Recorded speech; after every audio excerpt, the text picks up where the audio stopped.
lung si na kana pisa na hizik in se chim thelo kalai nak na le ta thil ngai tu mang in wang i matsa sa hi zong le chun ke ding ka hi khu khat na na hi thi ta zi in thi li za kai za jing zong leng za lo bang in kana ji e zau pin ni sa na bel si hi jing zong leng ne hin he thim jing yen thei ke khan khu gulin nei he pi lo gu tin lung si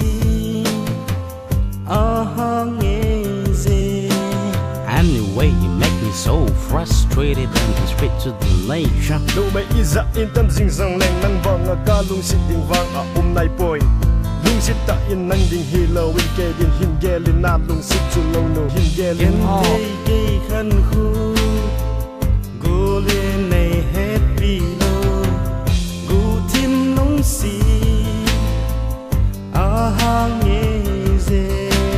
say do ngam do ka lung si na lel do ngam do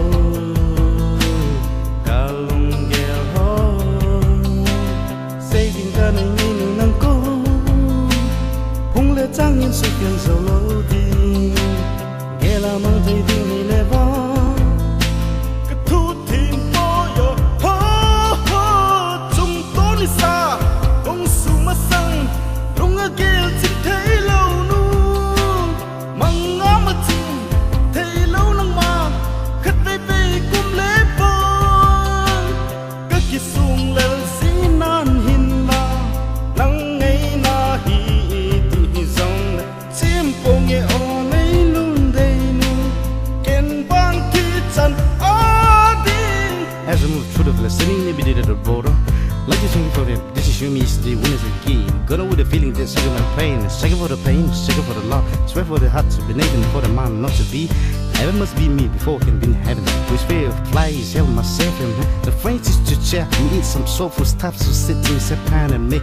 It's just to might clear that out to fight for free and free for my free zone. Sometimes I extra crawl upon to jet you can't take the problem so serious anyway. Let me tell you something, it's not going to be had like it's taken for the pain, taken for the love, taken for the love, taken for the pain. Cây khăn khô, gu linh này hết bị đâu, gu tim lung si, ha nghe dễ.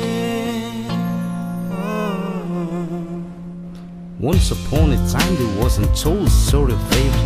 She's the most praises that I've ever in my zine. Dancing in the rain, she's so happy that never noticed when to retire. I did up the great time from the north part of the mountain came down and saw the pretty girl.